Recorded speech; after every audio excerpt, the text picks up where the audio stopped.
കഴിഞ്ഞ ദിവസം തൃശ്ശൂരിൽ പ്രധാനമന്ത്രി നേരിട്ടെത്തി എൻഡിഎയുടെ പ്രചരണത്തിന് ഊർജ്ജം നൽകിയ ദൃശ്യങ്ങൾ നമ്മൾ കണ്ടതാണ്. തുറന്ന ജീപ്പിൽ പ്രധാനമന്ത്രിക്കൊപ്പം അന്ന് ഉണ്ടായിരുന്ന സ്ഥാനാർത്ഥി എൻഡിഎ സ്ഥാനാർത്ഥി പത്മജ വേണുഗോപാലാണ് ഇന്ന് നമ്മോടൊപ്പം ചേരുന്നത്. ചേച്ചി, ആ ഒരു ദൃശ്യങ്ങൾ കണ്ടപ്പോൾ ഓർത്ത് ചേച്ചിനെ മുന്നേ പറഞ്ഞതാണ് കോൺഗ്രസിൻ്റെ ഒരു പ്രചരണ ജാഥയിൽ ചേച്ചിയെ തുറന്ന ജീപ്പിൽ കയറ്റിയില്ല എന്നുള്ളത്. ഇത് ശരിക്കും അതിനുള്ളൊരു മധുര പ്രതികാരമാണോ? അത് നമ്മളൊക്കെ പറയണ മാതിരി കാലത്തിൻ്റെ ഒരു കാവ്യനീതി എന്ന് പറഞ്ഞ മാതിരി. പിന്നെ മോദിജിയുടെ ആ ഒരു നല്ല മനസ്സ്, ഞാൻ ഇക്കാര്യത്തിൽ സങ്കടപ്പെട്ടിട്ടുണ്ടെന്ന് അദ്ദേഹത്തിനും അറിയാം. അതുകൊണ്ടായിരിക്കാം എന്നെ പ്രത്യേകിച്ച് പിടിച്ച് മുന്നിൽ നിർത്തി. അത് കഴിഞ്ഞപ്പോൾ സത്യം പറഞ്ഞാൽ എനിക്ക് സങ്കടം വന്നത്. കാരണം അത്രമാത്രം അപമാനം ഞാൻ അന്ന് സഹിച്ചിരുന്നു. അന്നത്തെ ഡി സി ബസ്സിനോട് ഞാൻ പറഞ്ഞപ്പോൾ എങ്കിൽ തന്നെ നടത്തിക്കോളൂ, ഞങ്ങളൊന്നും ഇല്ല എന്ന്. അങ്ങനെ എന്നെ കയറ്റാണ്ട് അന്നത്തെ എം പി മാത്രം കയറി. എന്നിട്ട് സ്റ്റേജിൽ വന്നിട്ടും അദ്ദേഹം 5ാമതായിട്ടാണ് എൻ്റെ പേര് പറഞ്ഞ്, എവിടെ ഞാൻ മത്സരിക്കുന്ന സ്ഥലത്ത്. അപ്പോഴേ എനിക്ക് മനസ്സിലായത് എവിടേക്കാണ് പോണേന്നുള്ളത്.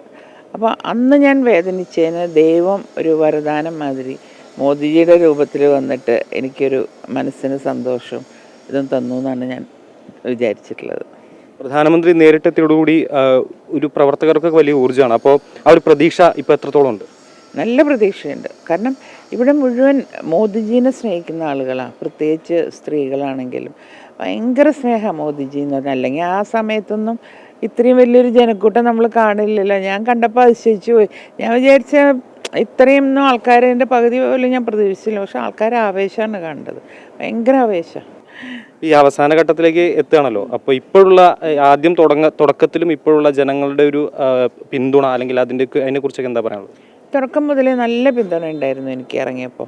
ഒരിക്കലും എനിക്ക് കോൺഗ്രസ്സിൽ കിട്ടാത്തൊരു പിന്തുണ എനിക്ക് ഇതിൽ പലരും എൻ്റെ അടുത്ത് പറഞ്ഞു, ചേച്ചി ശരിക്കുള്ള സ്ഥലത്ത് ഇപ്പോഴാണ് കേട്ടോ എത്തിയെന്നും പറഞ്ഞിട്ടാണ് സ്ത്രീകൾ പ്രതികരിക്കുന്നത്. മോദിജി വന്നപ്പോൾ നാച്ചുറലി ഭയങ്കരമായിട്ട് ആൾക്കാർക്ക് ഒരു എന്താ പറയുക, ഒരു സന്തോഷമോ ഒരു അഭിമാനമോ അതൊക്കെയാണ് സ്ത്രീകൾ പ്രകടിപ്പിച്ചത് എന്നോട്. എന്തായാലും വലിയ ശുഭപ്രതീക്ഷയാണ്. അതെ, തീർച്ചയായിട്ടും. എല്ലാവിധ ആശംസകളും നേരെയാണ്. പത്മജ വേണുഗോപാലാണ് നമ്മോടൊപ്പം ചേർന്നത്. വലിയ ശുഭപ്രതീക്ഷയുണ്ട്, അല്ലെങ്കിൽ ഈ ഒരു തെരഞ്ഞെടുപ്പിൽ വലിയ വിജയം കൈവരിക്കാനാകും.